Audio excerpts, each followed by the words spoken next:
Resulta ng niloto ko. Ako kasi hindi ako mahilig yung ilata ko yung mga Ilunod na ng noodles. hindi ako mahilig sa Easy homemade stir-fried noodles. Filipino dish.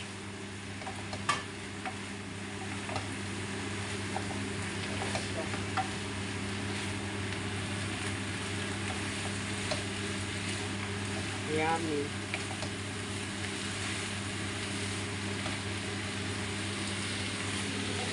sisimuti lang yan.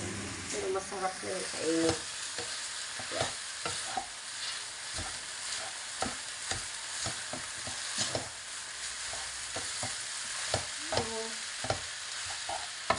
Yan siya.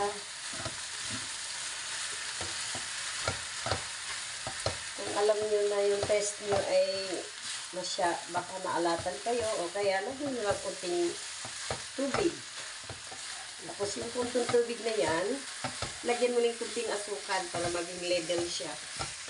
Kung masyadong maalat. Tapos na po. Ayan na po.